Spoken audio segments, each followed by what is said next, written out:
yang saya amati setelah 3 kali, yang 3 kali angkatan ini bagus semuanya, bagus sekali. Berarti memang critical control point-nya ada di backlog. Sekalinya kita dapat backlog yang bagus, sampai akhir panen kita bisa dikatakan aman atau selamat nggih, Pak Gun nggih. Terus Pak Gun, dari mulai tadi ya, pertama kali datang dapat miselia separuh, kemudian sebulan mulai panen. Mulai panen pertama itu. Mulai panen pertama. Sporanya udah mulai tumbuh. Jadi 1 bulan di sini kita udah mulai panen nggih, Pak Gun nggih. Terus sampai habisnya itu 1 log ini berapa lama kita bisa panen, Pak? Itu sekitar 4 bulan itu sudah habis. 4 bulan sudah habis. Drop it.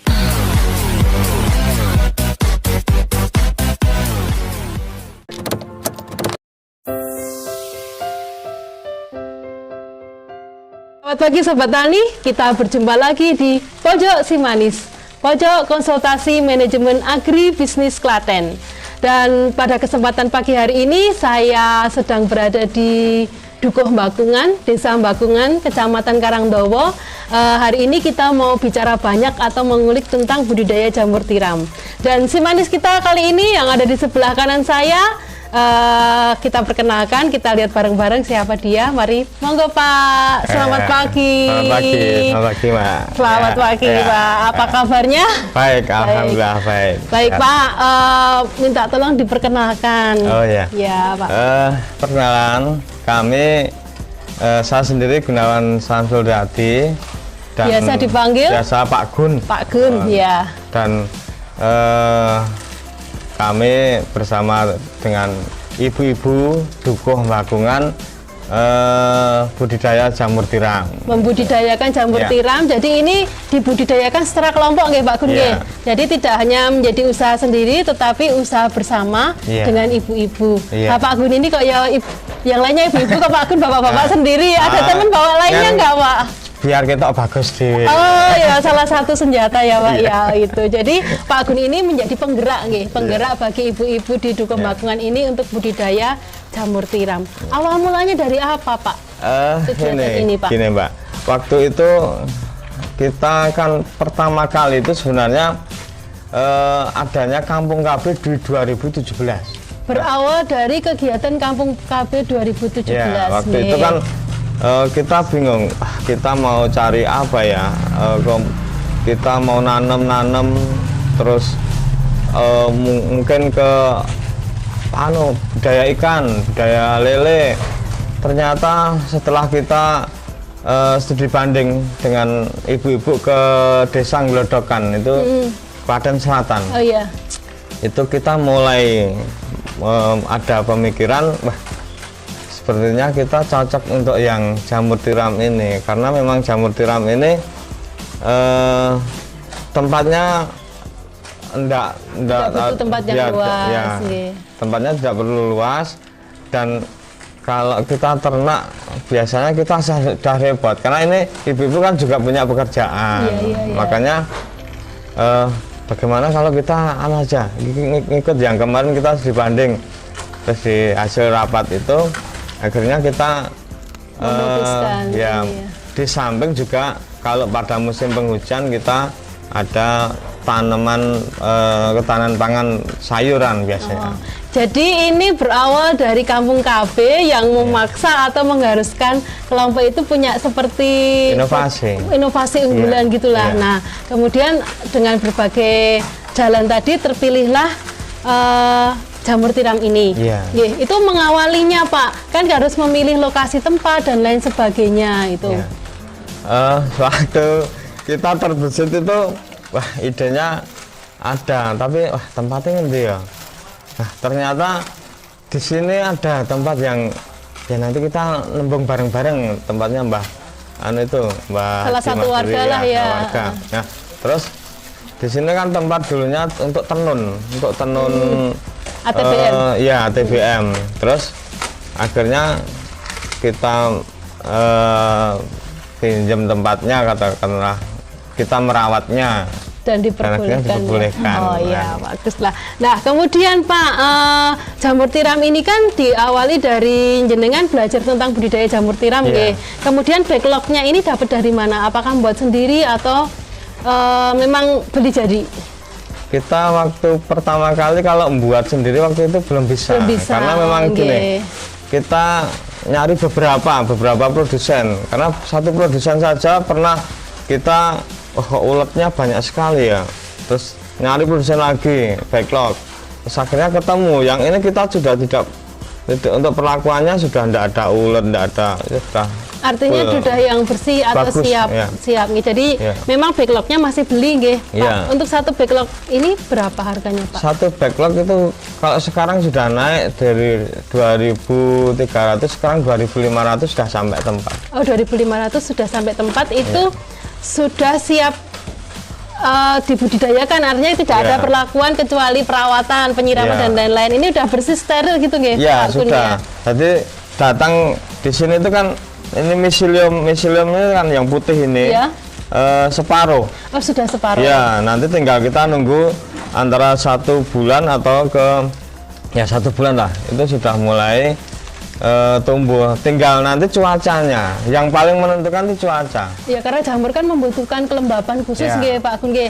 Tetapi kita ada di wilayah yang lumayan panas, berarti itu tantangannya bagi para pembudidaya jamur tiram adalah menjaga kelembapan. Nah, tekniknya Pak, karena tadi kan jenengan ini datang udah siap, tinggal ditempel-tempel di rak yang ada di sebelah belakang ini, kemudian melakukan perawatan menjaga suhu. Yang dilakukan gimana Pak Gun? Kalau kami menjaga suhu itu biasanya kita siram pakai alatnya ini Mbak. Biasanya kalau kita nyiram satu-satu suwen pakai beli yang untuk nyemprot sepeda motor itu langsung cepet banget. Jadi 1 hari kalau cuacanya ekstrim kita bisa 3 kali. 3 kali semprot? Iya. Tapi kalau sudah masuk musim penghujan terkadang kita sudah tidak nyemprot karena sudah dingin. Itu dengan ketentuan nyemprot 1 kali, 2 kali atau 3 kali itu berdasarkan suhu ruangan. Oh, ada termometer juga atau dengan perasaan, Pak? Kita pakai anu saja. Kan kalau sudah di luar panasnya sudah cetar gitu, semprot gitu aja. Jadi kita artinya para ibu-ibu kelompok pun sudah hafal situasi panas seperti apa yang harus itu, sudah tidak memerlukan termometer lagi lah Pak. Karena ini tempatnya sudah tinggi. Oh iya. Kebetulan tempatnya sudah tinggi sekali. Tapi kalau cuaca panas tetap kita nyemprot. Baik Pak, tadi kan tentang budidaya, mungkin yang pertama tadi kendalanya adalah di backlog karena harus nyari yang benar-benar steril, karena tadi ketika dapat yang nggak steril terdapat banyak hama dan penyakit. Nah, ketika sudah dapat yang steril seperti ini, kemudian dibudidayakan, apakah dalam perjalanannya juga masih ada kemungkinan untuk tercemar atau kena hama yang lain? Oh tidak, kalau yang saya amati setelah 3 kali, yang 3 kali angkatan ini bagus semuanya, bagus sekali. Berarti memang critical control point-nya ada di backlog. Sekalinya kita dapat backlog yang bagus, sampai akhir panen kita bisa dikatakan aman atau selamat Pak Gun. Terus Pak Gun, dari mulai tadi pertama kali datang dapat miselia separuh, kemudian sebulan mulai panen. Mulai panen pertama. Mulai panen pertama. Sporanya udah mulai tumbuh. Jadi 1 bulan di sini kita udah mulai panen Pak Gun. Terus sampai habisnya itu 1 log ini berapa lama kita bisa panen Pak Gun? Itu sekitar 4 bulan itu sudah habis. 4 bulan sudah habis. Jadi 1 backlog ini bisa kita budidayakan selama 1 bulan, kemudian panen pertama sampai di 4 bulan. Dengan catatan pasti ada jeda. Karena dia akan membentuk akar baru setelah kita panen, kita arsir biar empuk lagi. Terus diarsirnya pakai apa Pak Gun? Apanya? Diarsirnya pakai apa? Pakai sendok. Di anu gitu. Kita nanti kan terus seperti ini Mbak. Seperti ini kan nanti kan di cincinnya dilepas. Habis itu terus ini nanti disobek. Oh, disobek? Ya, terus diarsir. Nah seperti setelah diarsir kita semprot lagi, dikabut. Semprotnya enggak boleh dikocor loh. Kalau dikocor bisa tapi busuk. Nanti busuk. Tapi kalau kabut nanti Jadi memang 1 kali panen, kemudian dilakukan perawatan, terus panen berikutnya jaraknya berapa lama? itu cepet banget. cepet banget. Kalau sudah mulai kita arsir itu cepet banget. Nggak nyampe 5 hari sudah tumbuh. Sudah tumbuh Nanti lagi. tumbuhnya bergelombang. Oh, gitu. berarti kisaran anggap aja 7 hari berikutnya udah panen lagi. Pokoknya setiap hari kita bisa panen.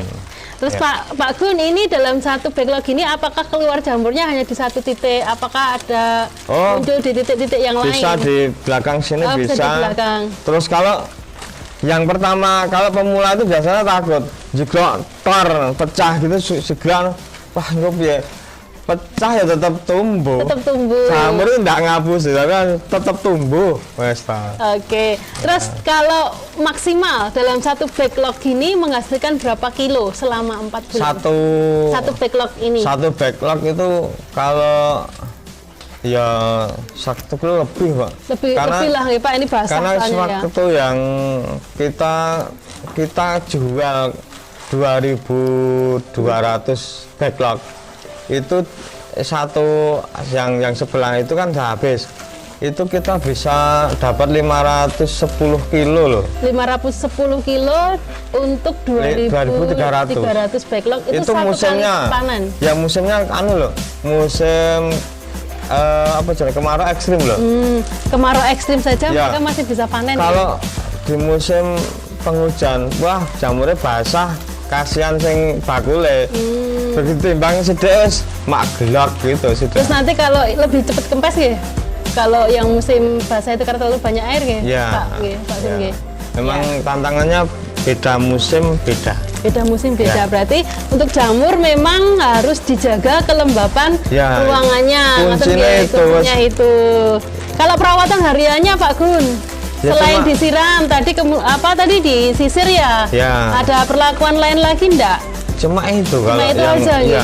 Jadi istilahnya gampang ya Pak Gun ya. Ibu-ibu itu kan bisa misalnya punya pekerjaan yang lain, nyemprot pagi atau sorenya sudah mulai panen sore juga bisa. Nanti jualnya pagi. Pak Gun, sekarang Ya. kita masuk ke pemasarannya. Oh, ya. Yang menarik gimana Pak Gun ini? Sing kayang dhewe yang kan penasaran ini. Iya, Karena karena muaranya ke situ ya Pak ya. kalau waktu manen seneng nyawang pas waktu manen itu seneng banget, pas adolnya gitu siap juga. Nah kita kerjasama dengan pasar itu ada bakul-bakul yang nampung itu Bakul keliling itu ya, atau bakul yang ada di pasar. yang ada di pasar? Oke. Itu ada yang wis pira-pira tak angkat, oke setornor ini ya itu sudah bagus. Kita juga sama ibu-ibu silahkan yang ibu-ibu untuk kan yang namanya usaha peningkatan pendapatan keluarga itu kita utamanya ke teman-teman anggota. Kalau anggota mau menjual misalnya kalau kita jual keluar di atas 12.000, ibu-ibu bisa ambil dari kita tuh 12.000, terkadang di bawah 12.000 boleh. Jualnya terserah, yang penting bisa jual jika dapat untung gitu. Oke. Ya. Karena ini tadi memang programnya bukan murni bisnis saya Pak ya, Bukan, tapi karena programnya adalah untuk peningkatan kesejahteraan iya. keluarga itu tadi nggih. Jadi memang bagaimana kelompok ini mampu menggerakkan ibu-ibu yang ada sekitarnya untuk mendapatkan pendapatan lebih, Iya. misalnya seperti itu ya Pak. Pak Gun, kendala yang paling sulit itu pemasaran di musim apa?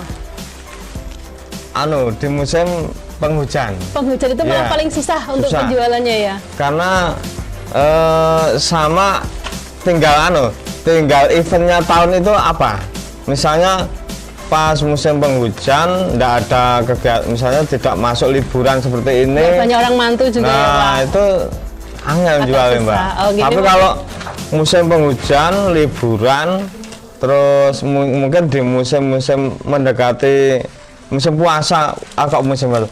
Bulan puasa, Bulan puasa. itu rame banget Mbak. Oke. Permintaan rame banget.